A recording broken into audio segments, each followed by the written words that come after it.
Today we find the BT-2 cruising the north shore of Wayzata Bay, where the city of Wayzata is in the second day of a 3-day festival called James J. Hill Days. As we examine this spectacle, one has to wonder why they celebrate James J. Hill in this manner. Before we delve into that, we should take a look at who he was. James Jerome Hill was born to parents James Jr. and Ann Dunbar on September 16, 1838, in Eramosa Township in what is now Ontario, Canada. They were a family of modest means. James could remember lying in bed at night, looking at the moon through cracks in their roof. A childhood accident with a bow and arrow blinded him in his right eye, but his left eye was strong, as the boy loved to read. Mathematics was his favorite subject. However, his formal education came to an abrupt end when he was 14 due to the death of his father. He worked at the local general store, doing odd jobs and learning bookkeeping. By 1856, his sister had been married off, and his little brother was now old enough to manage the family farm. So James set his sights on the United States. He arrived in St. Paul on July 21st, 1856. He began keeping the books and doing other odd jobs for the J.W. Bass Company, which managed steamship companies along St. Paul's riverfront wharves. Within 2 years, he was promoted to a shipping agent. This was the beginning of his career in transportation. If you want to know whether you are destined to be a success or a failure in life, you can easily find out. The test is simple and it is infallible. Are you able to save money? If not, drop out, you will lose. You may think not, but you will lose as sure as you live. The seed of success is not in you.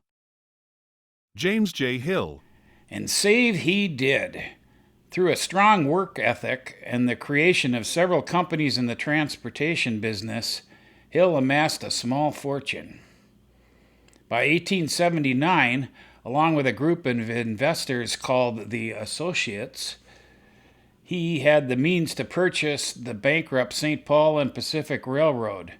They reorganized it into the St. Paul, Minneapolis, and Manitoba Railroad. This railroad already had passenger and freight service to Wayzata. In 1882, Hill built the Lafayette Hotel on Lake Minnetonka and a railroad spur from his Wayzata tracks to deliver passengers right up to the hotel's front door. This was such a success for the hotel and for his railroad that he built the Hotel del Otero on Spring Park Bay 3 years later, and continued the spur down to that location. In business, James was ruthless. This story from 1870 shows just how vindictive he could be.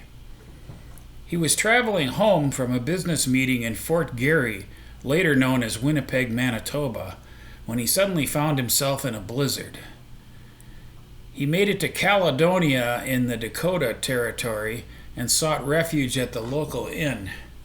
The innkeeper didn't like his looks, and she refused to give him a room. He had to backtrack 15 miles to the small village of Comstock, where a sympathetic widow let him stay the night.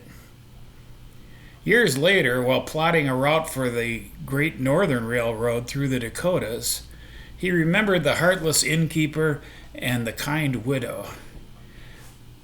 He completely bypassed Caledonia and the innkeeper, building a depot in Comstock instead. Because of this, Caledonia fell into obscurity, while Comstock grew to be the county seat. In 1881, Comstock honored James by changing the name of their town to Hillsboro. In the dawn of civilization, the trail gave way to the beaten path, and that to the caravan route. As man emerged into history, he became a road maker. The better the road, the more advanced his development. James J. Hill. By 1883, Wayzata was becoming a very busy place. The shared right-of-way between Lake Street and the railroad tracks only complicated matters. The newly incorporated village of Wayzata passed an ordinance requiring Hill's Railroad to move its tracks 300 feet away from the shoreline. Hill refused, arguing that he had state law on his side, and threatened to move the station far from town if the village persisted. In 1889, Wayzata filed a lawsuit to enforce this ordinance.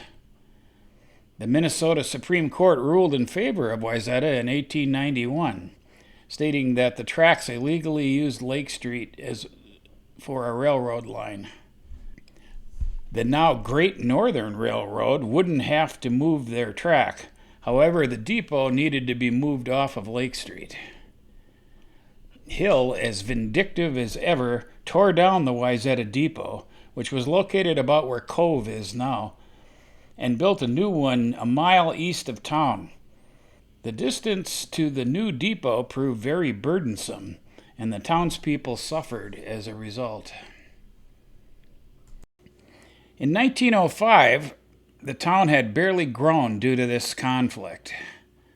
The new village council, recognizing the need to restore this vital rail connection, passed a reconciliation ordinance to make amends.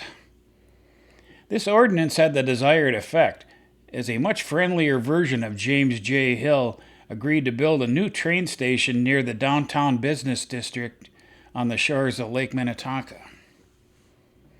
In 1906, the depot was constructed with many new amenities. A grand opening was held with much fanfare, in which Hill attended and gave a speech.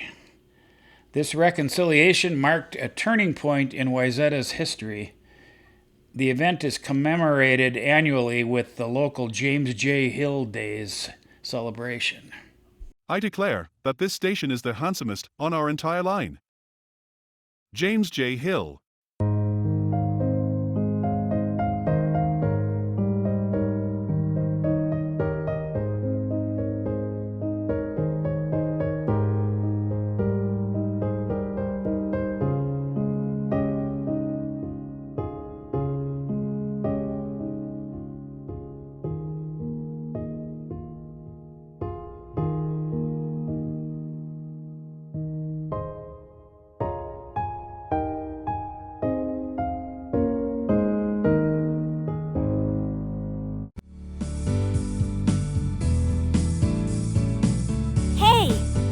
You made it to the end of the video. Hit like and subscribe for more great videos about Lake Minnetonka.